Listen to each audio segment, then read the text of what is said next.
In the year 1241, two European armies were completely destroyed.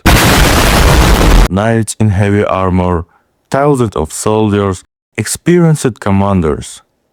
Gone. The survivors reported something strange. The enemy army moved faster than anything they had ever seen. The soldiers could shoot arrows while riding at full speed. They pretended to run away, then suddenly turned around and surrounded entire armies, and sometimes they rode for days without stopping. Europe had just encountered the most terrifying military machine on earth, the Mongols. But the strangest part, 200 years earlier, nobody even knew who they were. No empire, no famous kings, just a few nomadic tribes riding across the cold steppe on Mongolia. So how did these scattered tribes become the largest land empire in human history?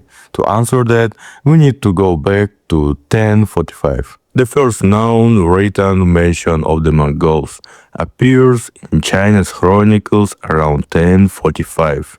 Chinese scholars wrote about northern nomadic tribes. They called Mengu. To Chinese officials, these people looked strange. They lived in portable tents called gers. They moved constantly with their animals. Their wealth wasn't gold or silver, it was horses. Lots of horses. Chinese writers describe them as extremely tough, excellent horse riders, dangerous warriors, but also poor and disorganized. One Chinese description basically said, they follow water and grass. They live wherever their animals can survive. But Chinese generals already know something important. Steppe warriors were incredibly hard to fight because, unlike normal armies, they didn't need cities, they didn't need supply lines, they didn't even need roads. They had horses and the steppe itself. Life in Mongolia was brutal. Winters dropped below minus 40 degrees Celsius. Summers were dry and harsh. There were no large farms, no castles, just endless grasslands and tribes competing for survival. Most Mongol families owned horses, sheep, goats, camels. Children learned to ride horses before they were 5 years old. And here's a strange fact. Some Mongol riders could sleep while riding.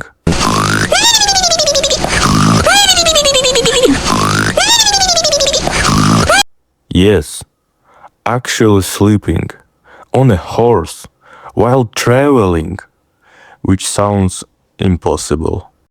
Until you remember they basically lived on horses.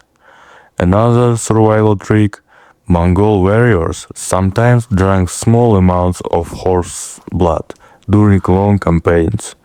They would cut a small vein in the horse's neck, drink some blood, and seal the wound. The horse survived, the rider survived. Steppe survival required creativity. Around 1162, a boy was born near the Onon River. His name was Temujin. His father was a minor tribal leader, but when Temujin was about 9 years old, disaster struck.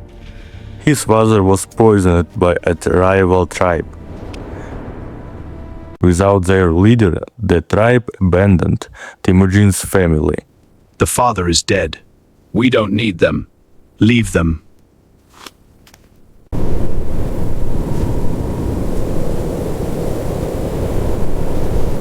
Yes, they just left them. Temujin's family nearly starved. They survived by gathering roots and hunting small animals. At one point, Temujin even killed his half-brother during a fight over food.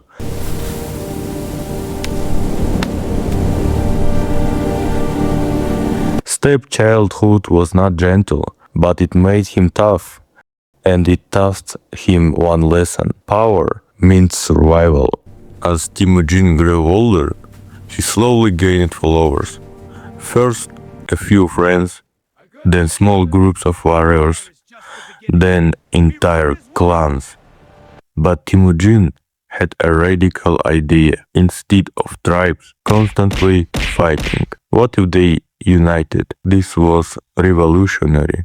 Mongol tribes had been fighting each other for centuries, but Temujin kept winning.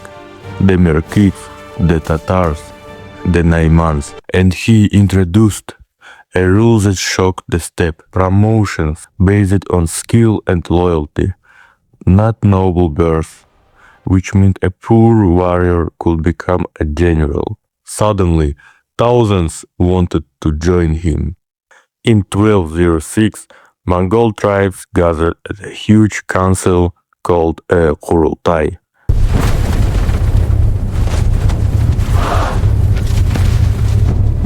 There they gave Temujin a new title, Genghis Khan, a bold title, but it will soon become accurate.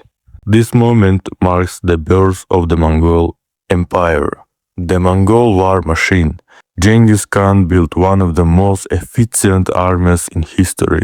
First organization, the army used a decimal system: 10 soldiers, 100 soldiers, 1,000 soldiers, and 10,000 soldiers.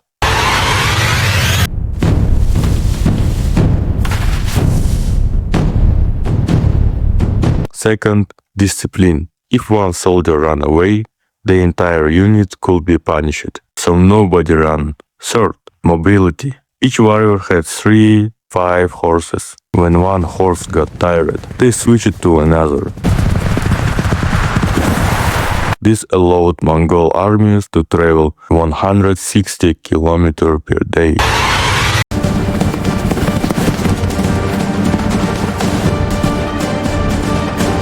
And finally, their most famous weapon, the composite bow. It could shoot farther than many European bows, and Mongol riders could fire it while riding at full speed. Imagine trying to hit a target while riding a galloping horse. Now imagine doing it perfectly. That was normal for Mongol soldiers.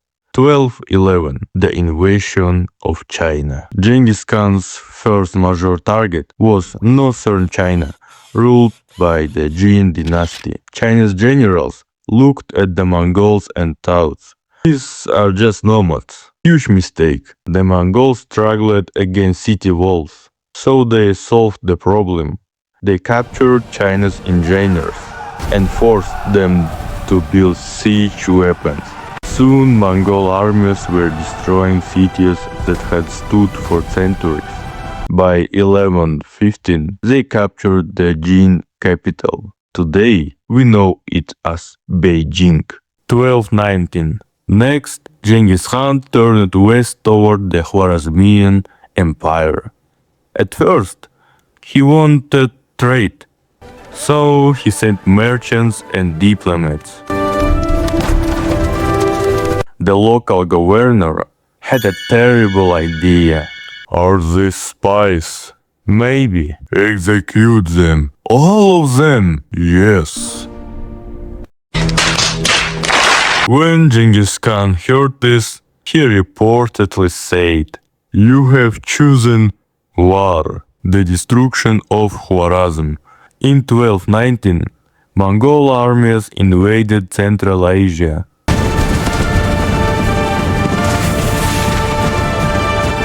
It was one of the fastest conquests in medieval history. 1241. Europe meets the Mongols. Soon Mongol armies reached Europe, and Europeans had absolutely no idea what they were facing. In 1241, Mongols defeated European armies at Battle of Leznica, Battle of Mohi. Knights charged bravely. Mongols responded with thousands of arrows. European armies were destroyed. Panic spread across Europe. People feared the Mongols would conquer the entire continent. Then, suddenly, the Mongols turned around. Why? Because the Genghis Khan had died. Mongol leaders had to return home to choose the next ruler. Europe survived. Later, Genghis Khan's grandson Kublai Khan became one of the most powerful rulers in history. In 1271, he founded the Yuan dynasty. By 1279, the Mongols controlled all of China for the first time in history. China was ruled by steppe nomads. Trade exploded across the Silk Road. A traveler named Marco Polo visited the Mongol court. When he returned to Europe and described giant cities and paper money, many people thought he was lying. Cities bigger than anything in Europe. They use paper instead coins. Paper money? That sounds fake. Yeah, he definitely invented that. Spoiler, he didn't. By the 1300, the Mongol Empire was still huge, but it wasn't really one empire anymore. It had split into several states: Yuan dynasty, Golden Horde, Chagatai Khanate, and Ilkhanate. And when cousins start arguing over the world's biggest empire, things usually go badly. 1368. Rebellions eventually overthrew Mongol rule in China. Rebel leader Zhu Yuanzhang captured the capital.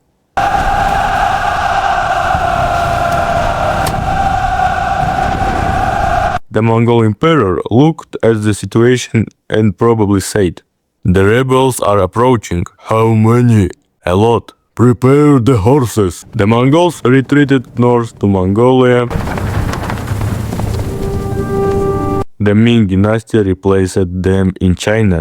Back on the steppe, Mongol tribes returned to their old habits, fighting each other, sometimes uniting, then fighting again. But leaders like Dayan Khan briefly reunited many tribes in the 1400s. Mongol cavalry raids continued toward China.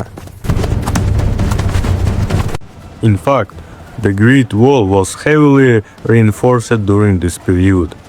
Meanwhile, a new power appeared nearby, the Manchus. In 1644, they conquered Beijing and founded the Qing dynasty.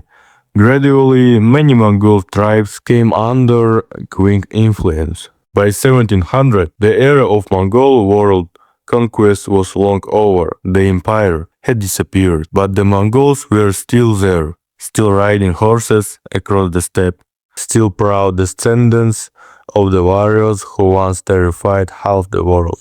And whenever riders appeared on the horizon, people still wondered one thing: are those Mongols? By 1700, the age of Mongol world conquest was long over. The empire that once stretched from Korea to Eastern Europe had disappeared, but the Mongols themselves were still there, still riding horses across the steppe, still living in girths, still following the grass and the seasons. The only difference, instead of ruling the world, they were now ruled by someone else. By the early 1700s, most Mongol lands were under the control of the Qing dynasty. The empire... No! No! No! The Qing rulers governed the Mongols carefully. They allowed Mongol princes to keep their titles. Nomadic life continued. Herding animals remained the main way of life. 1911. Everything changed in 1911, when the Qing Empire collapsed. Across Asia, former Qing territories declared independence. Mongolia did the same. Mongolian nobles and religious leaders gathered to decide their future. The Qing Emperor is gone. So who rules Mongolia now? We do. A new state formed called the Bogd Khanate of Mongolia, led by the leader Bogd Khan. For the first time in centuries, Mongolia was independent again. But two giant neighbors were watching closely: Russia and China. 1921. Things quickly became complicated. In 1919, China's force occupied Mongolia. Then, in 1921, revolutionaries supported by Soviet Russia overthrew them. In 1924, a new country was created, the Mongolian People's Republic. Mongolia had become a communist state, cities expanded, schools opened, and the government modernized the country. But one thing never changed: horses. Even today, Mongolia still has more horses than people. By the late 1980s, the Soviet Union was weakening. Across the communist world, governments were collapsing. Mongolia followed the same path. In 1990, large peaceful protests demanded democratic reforms. Soon after the communist government stepped down, Mongolia adopted a democratic constitution and began building a market economy. Mongolia today. Today, Mongolia is a democratic country located between two powerful neighbors, Russia to the north, China to the south. Its population is just over 3 million people, but the country is enormous, full of mountains, deserts, and endless steppe. The capital city, Ulaanbaatar, has grown into a modern center of business and culture. But outside the cities, traditional life continues. Nomadic herders still travel the steppe with their animals. Children still learn to ride horses when they are very young. Even after nearly 1000 years of history, the riders of the steppe are still here.